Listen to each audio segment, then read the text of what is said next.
સ્વાગત છે મિત્રો એક નવા મિની વ્લોગમાં। મિત્રો હું અને મારા ભાઈઓ અમે ત્રિપુટી નીકળ્યા તુલસી શ્યામ દર્શનાર્થે, જ્યાં જસાધાર સેન્ચુરીમાંથી પ્રવેશ કરીને અમે ત્રણેય એક બાઇક પર સવાર થઈને જંગલમાંથી પસાર થઈ રહ્યા હતા। આ પર્વતની પાછળ છે તુલસી શ્યામ મંદિર, જ્યાં આપણે દર્શન માટે જઈશું। અમે વૃક્ષો તરફ આગળ વધ્યા અને અંતે એક હરણ અમને દેખાણું અને અમે પહોંચ્યા તુલસી શ્યામ, જ્યાં 5 ગરમ પાણીના કુંડ છે, જે આખા વર્ષ દરમિયાન ગરમ રહે છે અને જેટલું ઠંડુ વાતાવરણ હોય છે એટલું જ પાણી અહીંયા ગરમ હોય છે। જેથી અમે પણ ગયા ગરમ પાણીના કુંડમાં।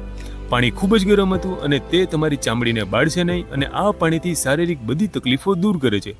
પછી મિત્રો અમે દર્શન માટે દામોદર રાયજી એટલે ભગવાન શ્રી કૃષ્ણના 3000 વર્ષ જૂના મંદિરે દર્શન માટે ગયા। સામેના પર્વત પર 700 વર્ષ જૂના મંદિરમાં વિરાજમાન છે માતા રૂકમણી, જેમના દર્શન કર્યા અને પછી કુદરતી નજારો જોવા માટે એક મોટા ખડક પર ચડ્યો અને દૂર ફેલાયેલ જંગલ જોયું। પછી અમે પ્રસાદી લીધી અને નજીકમાં એન્ટી ગ્રેવિટી હિલ તરફ ગયા, જ્યાં પેટ્રોલ વિના પણ કાર ચાલે છે।